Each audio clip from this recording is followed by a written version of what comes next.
नमस्कार दोस्तों, आज हम स्टार्ट करने वाले हैं अपनी क्लास 12 का पहला chapter solid state. Solid state को समझने से पहले हमें समझना पड़ेगा कि आखिर मैटर क्या होता है। मैटर हम किसी भी ऐसी चीज को बोलते हैं जो कुछ ना कुछ स्पेस ऑक्यूपाई कर रही हो, जिसका कुछ ना कुछ मास हो। Means anything around us which having mass and occupy the space is known as matter. और उसी मैटर को हम लोग फिजिकल स्टेट्स की बेसिस पे तीन कैटेगरीज में क्लासिफाई करते हैं, जिनमें से एक होता है सॉलिड, एक होता है लिक्विड और एक होता है गैसेस। गैसेस स्टेट के बारे में हम लोग क्लास 11th में chapter number 5 states of matter में डिस्कस कर चुके हैं। और अब हम लोग पढ़ेंगे सॉलिड स्टेट के बारे में। अगर सॉलिड की बात करें तो बेसिकली जब हम लोग वेरियस टाइप ऑफ पार्टिकल्स को कंबाइन करते हैं तो पार्टिकल किस वे में कंबाइन कर रहे हैं, उस वे ऑफ कॉम्बिनेशन की बेसिस पर हमारे पास जो सॉलिड है वो वेरियस टाइप्स के हो सकते हैं। तो उस सॉलिड के क्लासिफिकेशन की बात करते हैं, जहां सॉलिड को हम लोग क्लासिफाई करते हैं दो कैटेगरीज में। One is crystalline and another one is amorphous. One is crystalline and another one is amorphous. तो देखिए अंतर क्या है, पहले एक बेसिक सा अंतर इनमें हम लोग समझते हैं।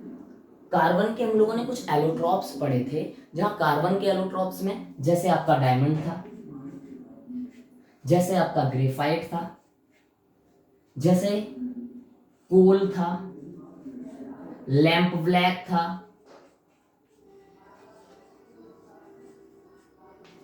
डायमंड या ग्रेफाइट, दोनों की दोनों फॉर्म ऐसी होती थी जहां डेंसिटी ज्यादा होती थी, पार्टिकल्स क्लोज होते थे in compare to the coal and lamp black. इसी के साथ साथ कोल और लैंप ब्लैक के कंपैरिजन में डायमंड और ग्रेफाइट की में स्ट्रेंथ भी ज्यादा होती थी। तो ये जो एलोट्रॉप्स थे ना, इन्हीं एलोट्रॉप्स को आपने जो डायमंड और ग्रेफाइट है इन दोनों को रखा था क्रिस्टलाइन की कैटेगरी में, जबकि कोल और लैंप ब्लैक को रखा था अमरफस की कैटेगरी में। तो जो क्रिस्टलाइन और अमरफस हैं, यहाँ जो बेसिक डिफरेंस आ रहा है वो किसका आ रहा है, उनकी स्ट्रेंथ को लेकर के और उनकी डेंसिटी को लेकर के। तो फिर हम लोग बात करते हैं आखिर ये डेंसिटी को लेकर के या स्ट्रेंथ को लेकर के डिफरेंस आया कैसे। तो उसको समझने के लिए हमें समझना पड़ेगा कि आखिर क्रिस्टलाइन और अमरफस सॉलिड में पार्टिकल्स का अरेंजमेंट कैसे होता है। तो देखते हैं।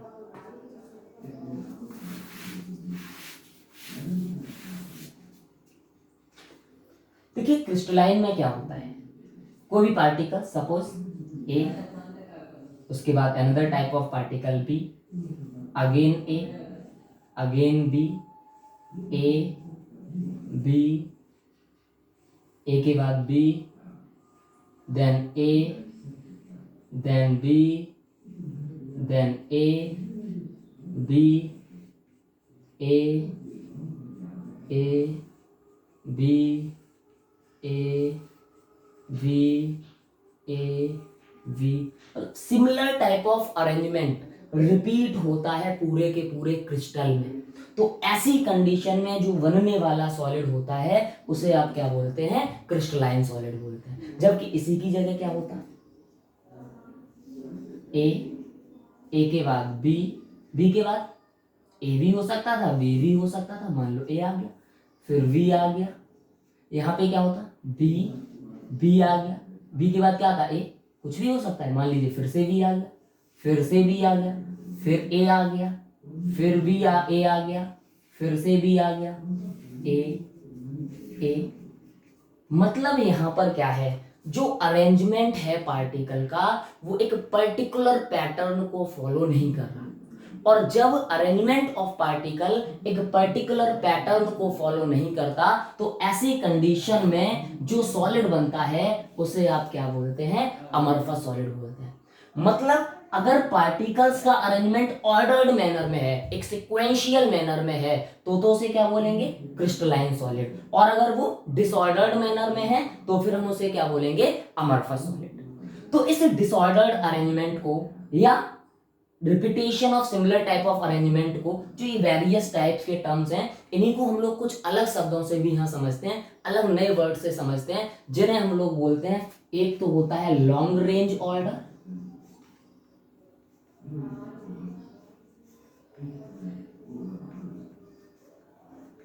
और जबकि दूसरा होता है शॉर्ट रेंज ऑर्डर।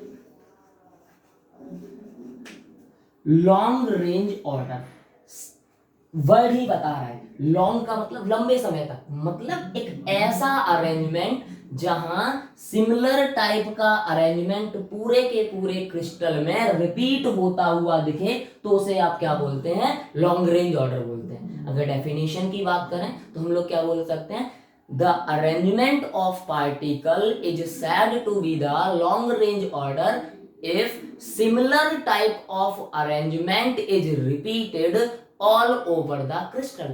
अगर पूरे के पूरे क्रिस्टल में एक ही तरीके का अरेंजमेंट रिपीट हो रहा होगा तो फिर उसे क्या बोलेंगे, लॉन्ग रेंज ऑर्डर बोलेंगे। जबकि यहां पर देखिए ए वी, लेकिन यहां पर फिर से बी ए होना चाहिए था, लेकिन यहां पे रिपीटेशन क्या हो गया, फेल।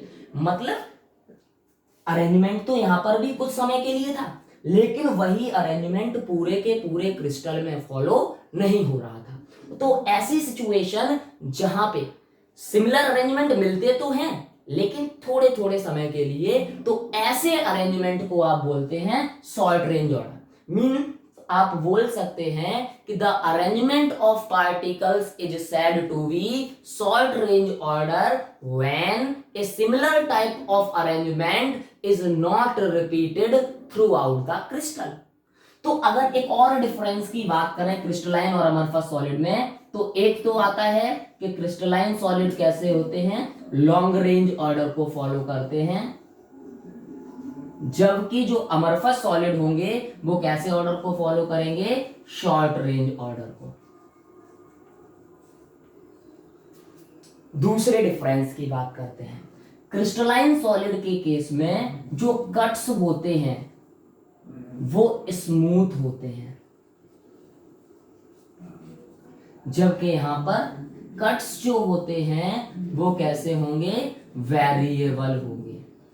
कैसे होंगे कट्स, वेरिएबल, मतलब रफ होंगे। स्मूथ और रफ क्या, जब आप किसी क्रिस्टलाइन सॉलिड को शार्प एज्ड टूल से, शार्प एज टूल का मतलब कोई भी नुकीली चीज, सपोज दैट आप नाइफ से कट कर रहे हैं, आपने इसे कट करा, और अगर इसे कट करने पर जो दोनों एंड्स हैं वो स्मूथ एंड्स मिले, तो फिर वो सॉलिड कैसा होगा, क्रिस्टलाइन होगा। और अगर इसी की जगह इन्हें काटने पर वो एंड वेरिएबल मिले, थोड़े से रफ मिले, तो फिर ऐसे सॉलिड्स को आप क्या बोल पाएंगे, अमरफस सॉलिड बोल पाएंगे। तो जब स्मूथ एंड मिलते हैं तो सॉलिड कैसे होते हैं, क्रिस्टलाइन होते हैं, जबकि अगर वेरिएबल एंड मिलते हैं तो फिर वो सॉलिड कैसे होते हैं, अमरफस होते हैं।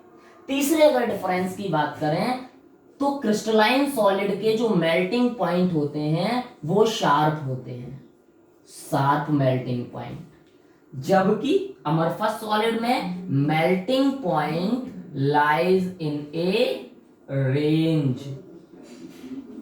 इसका मतलब क्या है, sharp melting point, sharp melting point का मतलब होता है कि जो इनका मेल्टिंग टेम्परेचर है उस पर्टिकुलर टेम्परेचर पर अचानक से ये सॉलिड से लिक्विड में कन्वर्ट होने लगेंगे। मतलब इनकी स्टेट में एब्रप्ट चेंज आता है, अचानक से चेंज आता है। मान लीजिए कोई एक सॉलिड है जिसका मेल्टिंग पॉइंट 60 डिग्री सेल्सियस है, आपने उसे हीट अप करना स्टार्ट करा तो 40 डिग्री, 45, 50 डिग्री सेल्सियस तक, 55 डिग्री सेल्सियस तक उस पर कोई इफेक्ट नहीं पड़ रहा। लेकिन जैसे ही वो 60 डिग्री सेल्सियस अचीव हुआ, तुरंत से वो सॉलिड किस में कन्वर्ट हो जाए, लिक्विड में कन्वर्ट हो जाए। मतलब अपने मेल्टिंग पॉइंट पर आने के बाद, मेल्टिंग टेम्परेचर पर आने के बाद अगर वो अपनी स्टेट को चेंज करता है, एब्रप्ट चेंज आता है स्टेट में, तो फिर हम उन्हें क्या बोलते हैं, शार्प मेल्टिंग पॉइंट बोलते हैं। और ऐसे सॉलिड को क्या बोलते हैं, क्रिस्टलाइन सॉलिड बोलते हैं।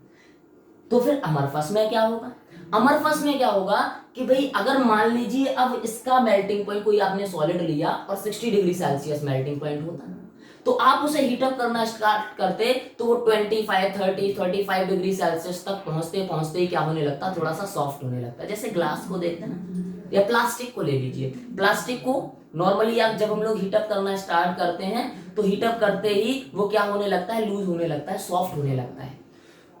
और जब तक वो मेल्टिंग पॉइंट को अचीव करता है तब तक पहुंचते पहुंचते लगभग वो लिक्विड में कन्वर्ट हो चुका होता है। तो ऐसी सिचुएशन में हम लोग एक फिक्स मेल्टिंग पॉइंट की बात नहीं करते, वहां पर हम लोग एक रेंज की बात करते हैं कि हाँ कि इस टेम्परेचर से इस टेम्परेचर के बीच में ये चीजें मेल्ट होने वाली हैं। तो जब हम लोग ऐसा बोलें कि जब फिक्स मेल्टिंग पॉइंट की बात करें कि एक पर्टिकुलर टेम्परेचर है जिस पर कोई भी चीज लिक्विड में कन्वर्ट हो रही है, तो फिर वो चीज क्या होगी, वो सॉलिड कैसा होगा, क्रिस्टलाइन होगा। और अगर उसकी जगह हम लोग अप्रॉक्स की बात करें, एक रेंज की बात करें, तो फिर वो सॉलिड कैसा होगा, अमरफस होगा। एक और डिफरेंस की बात करते हैं, बहुत इंपॉर्टेंट प्रॉपर्टी है, बहुत अच्छी प्रॉपर्टी है।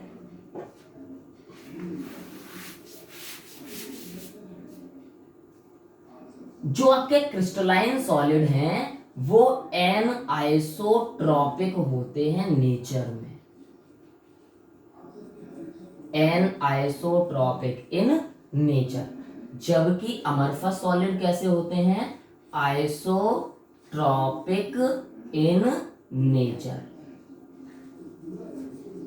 देखिए डिफरेंस तो ठीक है, लेकिन सबसे बड़ी बात है हमें समझना होगा कि ये एनाइसोट्रॉपी या आइसोट्रॉपी होती क्या है। देखिए एनाइसोट्रॉपी होती है कि जब हम लोग किसी क्रिस्टल में वेरियस वेरियस डायरेक्शन में, मान लीजिए कोई भी एक क्रिस्टल है, इस क्रिस्टल में आप इस डायरेक्शन से गए, इस डायरेक्शन से गए, इस डायरेक्शन से गए, मतलब किसी एक ही क्रिस्टल में जब आप डिफरेंट डिफरेंट डायरेक्शन में मूव करें और ऐसा करने पर किसी एक ही फिजिकल प्रॉपर्टी की डिफरेंट डिफरेंट वैल्यूज ऑब्टेन होती हैं, तो उसे हम बोलते हैं एन आइसोट्रॉपिक नेचर। और अगर इसकी जगह same value of physical property obtain होने लगे तो फिर उसे हम क्या बोलते हैं, आइसोट्रॉपिक इन नेचर। तो फिर समझते हैं कि क्रिस्टलाइन सॉलिड एनाइसोट्रॉपिक कैसे होगा। तो देखते हैं, मान लीजिए एक अरेंजमेंट है, फिजिकल प्रॉपर्टी के नाम पे हम लोग कलर ले लेते हैं, ये लाइट सर्कल, एक आपका dark circle, light dark, light dark, dark light dark, light dark,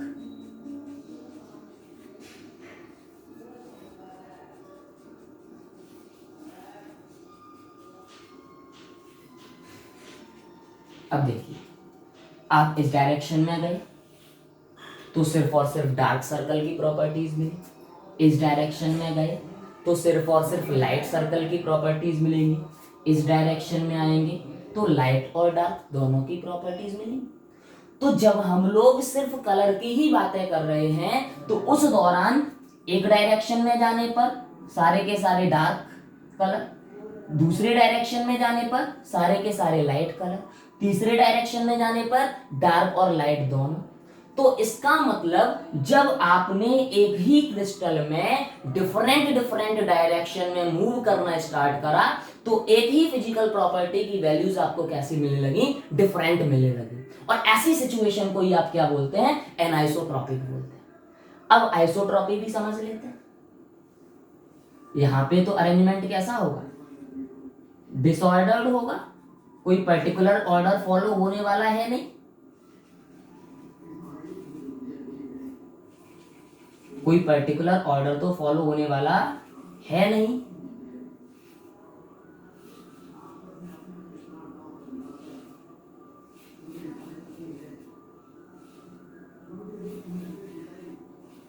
देखिए मान लीजिए कंडीशन ले ली, शॉर्ट रेंज ऑर्डर फॉलो होता है, पर्टिकुलर अरेंजमेंट रिपीट होता नहीं है। अब आप इस डायरेक्शन में जाइए,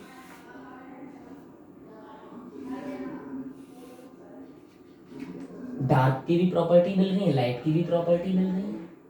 आप इस डायरेक्शन में जाइए, डार्क की भी प्रॉपर्टीज मिल रही है, लाइट की भी प्रॉपर्टीज मिल रही हैं। आप इस डायरेक्शन में आइए, लाइट की भी प्रॉपर्टीज हैं, डार्क की भी प्रॉपर्टीज हैं। इसका मतलब एक ही क्रिस्टल में जब आप डिफरेंट डिफरेंट डायरेक्शन में मूव करें तो सेम फिजिकल प्रॉपर्टीज की same type of values, similar values आपको ऑब्टेन हो रही हैं। और जब सिमिलर वैल्यूज का ऑब्टेनमेंट होने लगे डिफरेंट डिफरेंट डायरेक्शन में जाने पर, तो उसे आप क्या बोलते हैं? आइसोट्रॉपिक बोलते हैं। समझ में आया ना कि भाई आपके जो अमरफस क्रिस्टलाइन सॉलिड है वो कैसे होंगे? एनाइसोट्रॉपिक होंगे, जबकि अमरफस कैसे होंगे? आइसोट्रॉपिक होंगे। इसके बाद अगर अगली प्रॉपर्टी की बात और करें तो आपके जो क्रिस्टलाइन सॉलिड होते हैं, क्रिस्टलाइन सॉलिड को आप बोलते हैं ट्रू सॉलिड। कैसा? True solid.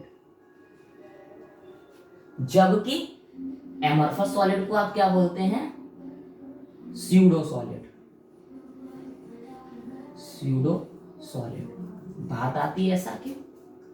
देखिए, ट्रू सॉलिड का मतलब है ऐसे सॉलिड जो सॉलिड की सारी प्रॉपर्टीज को फॉलो करें।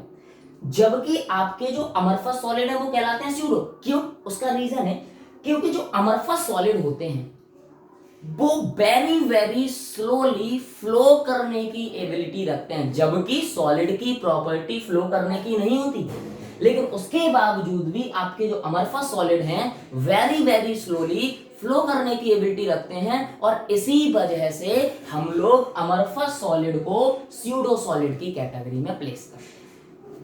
एग्जाम्पल की बात करते हैं तो क्रिस्टलाइन सॉलिड में आइस ले सकते हैं, डायमंड ले सकते हैं, ग्रेफाइट ले सकते हैं। अमरफस सॉलिड के एग्जाम्पल के नाम पे आप प्लास्टिक ले सकते हैं, रबर ले सकते हैं, ग्लास ले सकते हैं। यहीं पे एक क्वेश्चन बनता है कि जो आपके जो अमरफस सॉलिड हैं इन्हें सुपर कूल्ड लिक्विड या स्यूडो सॉलिड कंसीडर किया जाता है, ऐसा क्यों?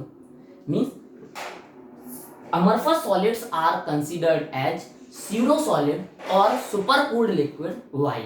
या एक और क्वेश्चन बनता है कि जो ओल्ड बिल्डिंग्स होती हैं उनके विंडो पैन्स बॉटम पे स्लाइटली थिकर हो जाते हैं in compare to the top, ऐसा क्यों? दोनों ही क्वेश्चन सेम एक्सप्लेनेशन को फॉलो करते हैं। मैंने बोला था कि भाई जो ग्लास है वो किसकी कैटेगरी में आता है? अमरफस सॉलिड की। और अमरफस सॉलिड क्या होते हैं? Pseudo solid. क्यों? क्योंकि वो बहुत स्लोली फ्लो करने की एबिलिटी रखते हैं। तो दोनों के आंसर कैसे करेंगे? Because of the ability to flow very slowly amorphous solid are considered as pseudo solid और सुपर कूल्ड लिक्विड। दूसरी बात, एक और इंपॉर्टेंट पॉइंट बनता है अमरफस सॉलिड को लेकर। एक होता है आपका अमरफस सिलिकॉन। कौन होता है? Amorphous silicon. अमरफस सिलिकॉन जानते हैं ना, SI, अमरफस सिलिकॉन। ये one of the best photovoltaic material होता है। फोटोवोल्टाइक मटेरियल नाम क्या है? Photo voltaic material. फोटो का मतलब सनलाइट, वोल्टाइक वोल्टेज से लिया गया, और वोल्टेज मींस इलेक्ट्रिसिटी। इसका मतलब ऐसा मटेरियल जो सनलाइट को इलेक्ट्रिसिटी में, इलेक्ट्रिकल एनर्जी में कन्वर्ट करने का काम करते हैं। और ऐसे मटेरियल में एक अच्छे मटेरियल की तरह, एक one of the best material की तरह हम लोग यूटिलाइज करते हैं किसको? Amorphous silicon. हम लोग अपने इस चैप्टर में सॉलिड्स को पार्टिकल्स के अरेंजमेंट के बेसिस पर क्लासिफाई कर रहे थे, जहां हमने क्रिस्टलाइन और अमरफस सॉलिड में इनको क्लासिफाई किया। इनके बीच में डिफरेंस को देखा कि क्रिस्टलाइन में लॉन्ग रेंज ऑर्डर होता है जबकि अमरफस में शॉर्ट रेंज ऑर्डर होता है। क्रिस्टलाइन में कट्स स्मूथ होते हैं जबकि अमरफस में कट्स वेरिएबल होते हैं। क्रिस्टलाइन में मेल्टिंग पॉइंट शार्प होते हैं जबकि अमरफस में एक रेंज में लाई करते हैं। क्रिस्टलाइन एनाइसोट्रॉपिक होते हैं जबकि अमरफस आइसोट्रॉपिक होते हैं। क्रिस्टलाइन ट्रू सॉलिड होते हैं जबकि अमरफस स्यूडो सॉलिड होते हैं। क्रिस्टलाइन के एग्जांपल में आपने किसकी बात करी? डायमंड की बात करी, ग्रेफाइट की बात करी, जबकि अमरफस के एग्जांपल में प्लास्टिक, रबर या ग्लास की बात करी। इसके बाद अमरफस सॉलिड के बारे में अब हमें आगे इस चैप्टर में कुछ नहीं पढ़ना है। आगे के जितने भी डिस्कशन होंगे हमारे क्रिस्टलाइन सॉलिड को लेकर। अब हम लोग क्रिस्टलाइन सॉलिड के फर्दर क्लासिफिकेशन को स्टडी करेंगे। क्रिस्टलाइन सॉलिड को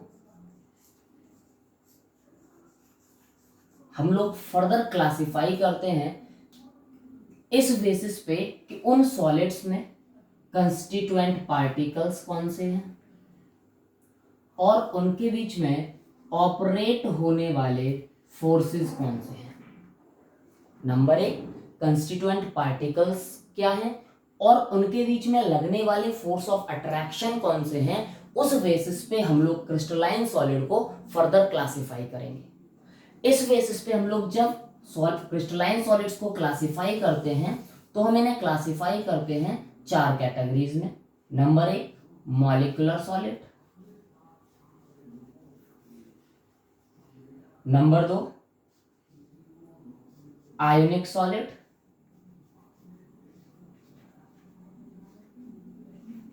number 3, metallic solid.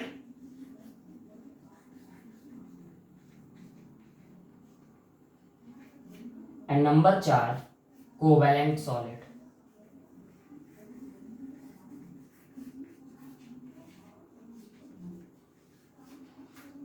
Molecular solid में कंस्टिट्यूएंट पार्टिकल्स, देखिए कंस्टिट्यूएंट पार्टिकल्स कौन होते हैं, मॉलिक्यूल्स होते हैं।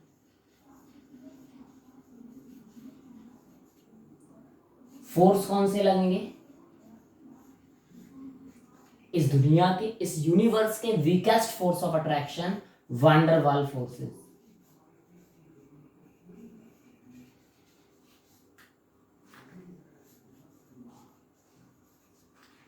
आयोनिक सॉलिड के केस में constituent particles positive and negative ions होते हैं। फोर्सेस के नाम पे इलेक्ट्रोस्टैटिक फोर्स ऑफ अट्रैक्शन लगते हैं। इलेक्ट्रोस्टैटिक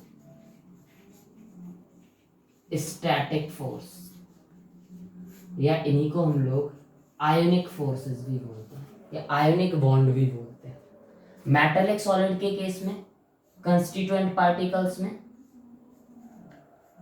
पॉजिटिवली चार्ज्ड आयन होंगे टुगेदर विद इलेक्ट्रॉन्स। इसके साथ साथ जो फोर्सेस होंगे वो होंगे मेटालिक बॉन्ड। फोर्सेस के नाम पे कौन होगा, मेटालिक बॉन्ड। सिमिलरली अगर कोवैलेंट सॉलिड की बात करते हैं तो यहां पे कंस्टिट्यूएंट पार्टिकल्स होंगे एटम्स, जबकि फोर्सेस जो लगते हैं वो फोर्सेस होंगे कोवैलेंट बॉन्ड। कोवैलेंट बॉन्ड, देखिए हमने क्रिस्टलाइन सॉलिड को कंस्टिट्यूएंट पार्टिकल्स और उन पार्टिकल्स के बीच में लगने वाले फोर्स ऑफ अट्रैक्शन की बेसिस पे फर्दर 4 कैटेगरीज में क्लासिफाई किया। Molecular solid, ionic solid, metallic solid and covalent solid. Molecular solid तब बोला जाता है जब कंस्टिट्यूएंट पार्टिकल्स के नाम पे कौन हो, मॉलिक्यूल्स हों और उनके बीच में जो लगने वाले फोर्स ऑफ अट्रैक्शन होते हैं वो हमेशा कौन से होते हैं, वान डर वाल फोर्स ऑफ अट्रैक्शन होते हैं। इन वान डर वाल फोर्स ऑफ अट्रैक्शन की वजह से यहां पर जो मेल्टिंग पॉइंट्स होंगे वो मेल्टिंग पॉइंट्स कैसे होंगे, लो, और इसके साथ में इलेक्ट्रिकली ये पुअर कंडक्टर होंगे, poor conductor of electricity, poor conductor of electricity. तो मॉलिक्यूलर सॉलिड की 4 क्वालिटीज आ गई। पहली बात, कंस्टिट्यूएंट पार्टिकल्स कौन, मॉलिक्यूल्स। फोर्स ऑफ अट्रैक्शन कौन से लगेंगे, वान डर वाल force of attraction. Melting point कैसे होंगे, लो होंगे, और ये पुअर कंडक्टर होते हैं इलेक्ट्रिसिटी के। अब यहाँ पर जो कंस्टिट्यूएंट पार्टिकल्स हैं वो मॉलिक्यूल्स हैं। अब वो मॉलिक्यूल्स का नेचर क्या है, उन मॉलिक्यूल्स के नेचर की बेसिस पे ये मॉलिक्यूलर सॉलिड फर्दर 3 तरीके के होते हैं। Number 1, polar molecular solid. Number 2 non polar molecular solid, and number 3 hydrogen bonded molecular solid. कौन कौन से हो गए ये? Number 1 polar molecular solid, number 2 non polar molecular solid, number 3 hydrogen bonded molecular solid. 3 तरीके के ये फर्दर क्लासिफाई हो गए। अब पोलर, नॉन पोलर और हाइड्रोजन बॉन्डेड ये किस बेसिस पे आए हैं कि इनके कंस्टिट्यूएंट पार्टिकल्स के नाम पे जो मॉलिक्यूल हैं उन मॉलिक्यूल्स का नेचर क्या है। अगर वो मॉलिक्यूल्स पोलर मॉलिक्यूल हैं, अगर कोई सॉलिड जो बन रहा है वो पोलर मॉलिक्यूल्स के कॉम्बिनेशन से बन रहा है तो फिर उसे क्या बोलेंगे? पोलर मॉलिक्यूलर सॉलिड बोलेंगे। अगर वो नॉन पोलर मॉलिक्यूल के कॉम्बिनेशन से बन रहा है तो उसे क्या बोलेंगे? नॉन पोलर मॉलिक्यूलर सॉलिड बोलेंगे। और अगर वही सॉलिड हाइड्रोजन बॉन्डेड मॉलिक्यूल के कॉम्बिनेशन से बनता है तो उसी मॉलिक्यूलर सॉलिड को आप क्या बोलते हैं? हाइड्रोजन बॉन्डेड मॉलिक्यूलर सॉलिड बोलते हैं। देखिए 2 चीजें आई हैं यहाँ पे, एक टर्म आया है पोलर और एक आया है नॉन पोलर। किसी भी मॉलिक्यूल को पोलर या नॉन पोलर कब बोलते हैं? देखिए सिंपली अगर डाई एटॉमिक मॉलिक्यूल की बात करें, डाई एटॉमिक का मतलब ऐसे मॉलिक्यूल जो 2 एटम के साथ कॉम्बिनेशन से बने हो। तो अगर कोई homoatomic diatomic molecule है तो उस केस की अगर हम लोग बात करते हैं तो वो हमेशा कैसा होता है? Non polar. मतलब एक ऐसा मॉलिक्यूल जहां पर इलेक्ट्रोनेगेटिविटी का डिफरेंस 0 आए। फॉर एग्जांपल हम लोग बात कर सकते हैं आयोडीन की, तो यहां पर 2 आयोडीन के एटम एक दूसरे से जुड़े होंगे, दोनों की इलेक्ट्रोनेगेटिविटी क्या होगी? सेम। तो इलेक्ट्रोनेगेटिविटी का डिफरेंस क्या आएगा? 0। और जब इलेक्ट्रोनेगेटिविटी डिफरेंस 0 होता है तो फिर मॉलिक्यूल कैसा कहलाता है? Non polar. अगर इसकी जगह आप किसे ले लें? HCl को ले लें, तो हाइड्रोजन और क्लोरीन दोनों की इलेक्ट्रोनेगेटिविटी में डिफरेंस, तो फिर ये जो मॉलिक्यूल बनेगा ये कैसा होगा? पोलर होगा। तो नॉन पोलर कब बोलेंगे? जब इलेक्ट्रोनेगेटिविटी का डिफरेंस 0 आएगा। पोलर कब बोलेंगे? जब इलेक्ट्रोनेगेटिविटी का डिफरेंस 0 नहीं आए। तो फिर जब मॉलिक्यूलर जो आपका सॉलिड है वो अगर नॉन पोलर मॉलिक्यूलर सॉलिड है, अगर वहां constituent particles non polar molecules हैं, तो फिर नॉन पोलर मॉलिक्यूल्स के बीच में जो वांडरवाल फोर्स लगते हैं वो भी सबसे वीकेस्ट टाइप के वांडरवाल फोर्स लगते हैं, जो कौन से होते हैं? Dispersion forces. कौन से? Dispersion forces. जो नॉन पोलर मॉलिक्यूल के बीच में जो फोर्स लगेंगे वो कौन से होंगे? Dispersion forces. Polar molecular solid के केस में जो फोर्सेस लगेंगे वो कौन से होंगे? देखिए पोलर का मतलब डाइपोल है, और डाइपोल है तो लगने वाले force of attraction dipole dipole interaction. यहां पर कौन से होंगे? Dipole dipole interaction. यहां तो नाम ही दिख रहा है हाइड्रोजन बॉन्डेड, इसका मतलब इन मॉलिक्यूल्स के बीच में क्या लग रहे होंगे? Hydrogen bonds, hydrogen bond. देखिए ये तीनों के तीनों टाइप किसके थे? मॉलिक्यूलर के। तो फिर मेल्टिंग पॉइंट और इलेक्ट्रिकल कंडक्टिविटी की तो बात ही नहीं होती, क्योंकि तीनों के तीनों पुअर कंडक्टर होंगे इलेक्ट्रिसिटी के। तीनों के मेल्टिंग पॉइंट जो हैं वो क्या होंगे? लो रहेंगे। एग्जाम्पल की बात कर लेते हैं तो पोलर मॉलिक्यूलर सॉलिड में HCl की बात कर सकते हो, नॉन पोलर मॉलिक्यूलर सॉलिड के केस में आयोडीन की बात कर सकते हो, कार्बन टेट्राक्लोराइड CCl4 की बात कर सकते हो, हाइड्रोजन बॉन्डेड के केस में आप H2O की बात कर सकते हैं, आइस की बात कर सकते हैं। अब अगर हम लोग दूसरी कैटेगरी पे आते हैं आयनिक सॉलिड। देखिए कंस्टिट्यूएंट पार्टिकल की तो बात हो गई कि भाई पॉजिटिव आयन और नेगेटिव आयन्स होंगे। फोर्स ऑफ अट्रैक्शन, जब भी एक पॉजिटिव और नेगेटिव चार्ज होता है तो उनके बीच में जो लगने वाला फोर्स ऑफ अट्रैक्शन होता है उसे कहते हैं इलेक्ट्रोस्टैटिक फोर्स ऑफ अट्रैक्शन या आयोनिक बॉन्ड। केमिस्ट्री की भाषा में उसी को आप आयोनिक बॉन्ड बोलते हैं या इलेक्ट्रोवैलेंट बॉन्ड बोलते हैं। तो आप इन्हें इलेक्ट्रोस्टैटिक फोर्स ऑफ अट्रैक्शन बोल सकते हैं, आयोनिक बॉन्ड बोल सकते हैं या इलेक्ट्रोवैलेंट बॉन्ड बोल सकते हैं। सिमिलरली फिजिक्स में इलेक्ट्रोस्टैटिक फोर्स के लिए टर्म यूज करते हैं कूलाम्बिक फोर्स, तो इसीलिए आप इन फोर्स को कूलाम्बिक फोर्स भी बोल सकते हैं। आयनिक सॉलिड की अगर मेल्टिंग पॉइंट की बात करें strong type of force of attraction लगते थे, इसीलिए इनके मेल्टिंग पॉइंट्स भी क्या होंगे, हाई होंगे।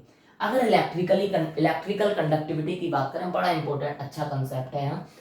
तो इलेक्ट्रिकल कंडक्टिविटी के केस में जब आयोनिक सॉलिड स्टेट में होते हैं तब तो ये कैसे होते हैं, पुअर कंडक्टर होते हैं, क्योंकि इनके आयंस मूव करने के लिए फ्री नहीं होते। लेकिन जैसे ही इन्हें मोल्टन फॉर्म में ले जाया जाए, मतलब पिघला दिया जाए, या एक्वस फॉर्म में ले जाया जाए, मतलब पानी में घोल दिया जाए, तो दोनों ही कंडीशन में इनके पास जो आयंस होते हैं वो मूव करने के लिए फ्री हो जाते हैं, और फ्री मूवमेंट होने की वजह से वो एक्वस फॉर्म या मोल्टन फॉर्म में इलेक्ट्रिसिटी को कंडक्ट करा पाते हैं। चलिए एग्जाम्पल की भी बात कर लेते हैं। तो एग्जाम्पल के नाम पे NaCl हो सकता है, एग्जाम्पल के नाम पे HF हो सकता है, KCl हो सकता है, MgCl2 हो सकता है। सारे के सारे एग्जाम्पल किसके हैं, आयोनिक सॉलिड के हैं। अब मेटालिक सॉलिड की बात करते हैं। तो मेटालिक सॉलिड में कंस्टिट्यूएंट पार्टिकल कौन है, पॉजिटिव आयन है, और उनके साथ में कौन है, इलेक्ट्रॉन। एनसीईआरटी ने एक टर्म यूज किया है, उसकी भी बात कर लेते हैं। एनसीईआरटी कहती है मेटालिक सॉलिड के कंस्टिट्यूएंट पार्टिकल के केस में, in case of metallic solid positively charged metal ion is present in the sea of electron. मतलब इलेक्ट्रॉन के समुद्र में, इलेक्ट्रॉन रूपी समुद्र में पॉजिटिवली चार्ज मेटल आयंस यहाँ पे प्रेजेंट रहते हैं। तो इसीलिए हमने यहाँ पे कंस्टिट्यूएंट पार्टिकल्स में किसे लिया है, पॉजिटिव आयन के साथ साथ इलेक्ट्रॉन्स को भी। और जब भी मेटल्स होते हैं तो लगने वाले फोर्स कौन से होते हैं, मेटलिक बॉन्ड। लेकिन अगर कभी ऑप्शन में मेटलिक बॉन्ड ना मिले, पहले तो मिलेगा, और अगर ना मिले तो ऐसी सिचुएशन में ये पॉजिटिव आयन है, ये नेगेटिवली चार्ज इलेक्ट्रॉन है, तो अपोजिटली चार्ज स्पीसीज, और इसीलिए एक और तरीके का फोर्स ऑफ अट्रैक्शन यहाँ पे लग सकता है, that is electrostatic force of attraction. जब मेटलिक बॉन्ड नहीं दिया होगा तभी आप इलेक्ट्रोस्टैटिक फोर्स ऑफ अट्रैक्शन के साथ जाएंगे, नहीं तो आप हमेशा कौन सा फोर्स यहाँ पे मानेंगे, मेटलिक बॉन्ड मानेंगे। देखिए मेटलिक बॉन्ड भी खुद में स्ट्रॉन्ग होता है, और इसीलिए इनके मेल्टिंग पॉइंट्स भी हाई होते हैं, लेकिन आयोनिक के कंपैरिजन में मेल्टिंग पॉइंट्स थोड़े से कम होंगे। इलेक्ट्रिकली कंडक्शन की बात करें तो मेटल्स फ्री इलेक्ट्रॉन्स हैं, और जब भी फ्री इलेक्ट्रॉन्स प्रेजेंट होते हैं तो वो सब्सटेंस हमेशा इलेक्ट्रिकल कंडक्टिव होता है, इलेक्ट्रिकली कंडक्टिव होता है, इलेक्ट्रिसिटी को कंडक्ट कर सकता है। इसके साथ साथ मेटल की कुछ और प्रॉपर्टी जो आप प्रीवियस क्लासेस से 6, 7, 8 से पढ़ते आ रहे हैं, यहाँ पे लस्चरसनेस की बात कर सकते हैं, मैलिएबिलिटी की बात कर सकते हैं, डक्टिलिटी की बात कर सकते हैं, सोनोरोसिटी की बात कर सकते हैं। ये सारी की सारी प्रॉपर्टीज भी मेटलिक सॉलिड शो करते हैं। अब हम लोग लास्ट आते हैं कोवेलेंट सॉलिड पे। Covalent solid constituent particle atom थे, और एटम के बीच में जो लगने वाले फोर्स ऑफ अट्रैक्शन होते हैं वो क्या होते हैं, कोवेलेंट बॉन्ड होते हैं, जो शेयरिंग ऑफ इलेक्ट्रॉन से बनते हैं। जनरली पुअर कंडक्टर होते हैं ये भी इलेक्ट्रिसिटी के, लेकिन इनके मेल्टिंग पॉइंट जनरली क्या होते हैं, हाई होते हैं। कोवेलेंट सॉलिड के नाम पे हमें यहाँ पर दो सॉलिड्स को पढ़ना है, एक है डायमंड,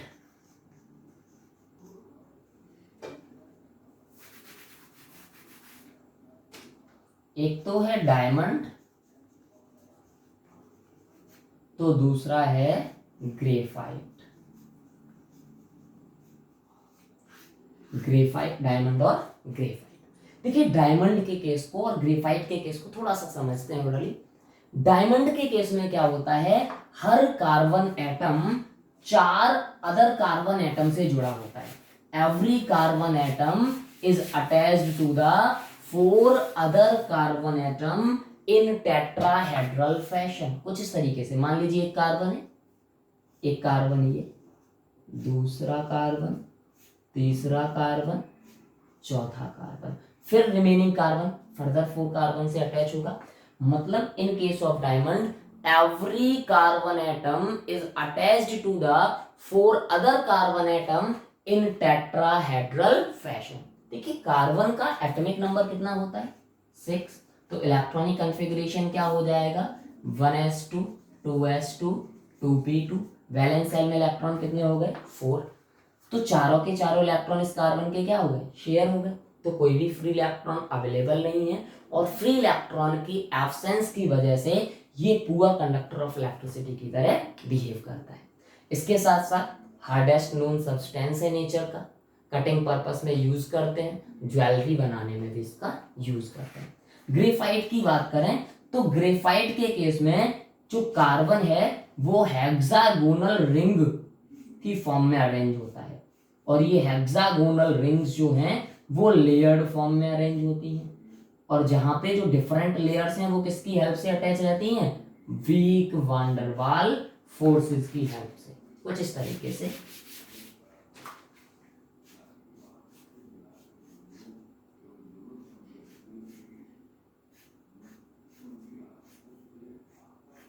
जैसे मान लीजिए एक कार्बन एटम है, ये कितने कार्बन एटम से डायरेक्टली जुड़ा है, 3 कार्बन एटम से, और ये एक लेयर और ये लेयर एक दूसरे से जुड़ी रहेगी किसकी हेल्प से, वान डर वाल फोर्सेस की हेल्प से। तो इस केस में हम लोग क्या बोलते हैं कि ग्रेफाइट के केस में हर carbon atom 3 other carbon atom से हेक्सागोनल रिंग्स की फॉर्म में एक लेयर्ड स्ट्रक्चर में अरेंज रहते हैं, जहां पे ये जो डिफरेंट लेयर्स हैं इनके बीच में वीक वान डर वाल फोर्स ऑफ अट्रैक्शन लग रहे होते हैं, वीकेस्ट फोर्स है, और वीकेस्ट फोर्स होने की वजह से ये लेयर एक दूसरे के ऊपर स्लाइड करने की कैपेबिलिटी रखती हैं।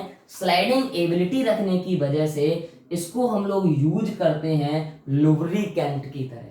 ये इसका जो नेचर है वो होता है सॉफ्ट, लुब्रिकेंट की तरह, मतलब पाउडर्ड फॉर्म में हम लोग मशीनरीज में यूज करते हैं लुब्रिकेशन, चिकनापन लाने के लिए।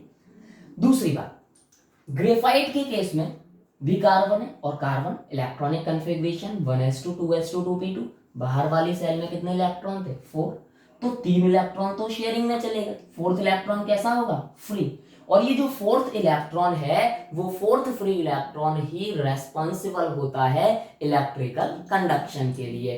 तो इसीलिए ग्रेफाइट इलेक्ट्रिसिटी का गुड कंडक्टर था है, जबकि आपका जो डायमंड है वो इलेक्ट्रिसिटी का पुअर कंडक्टर था। अच्छा, ग्रेफाइट इलेक्ट्रिकली गुड कंडक्टर होने की वजह से सेल्स बैटरीज में इलेक्ट्रोड्स को बनाने में हेल्प करता है या यूज होता है।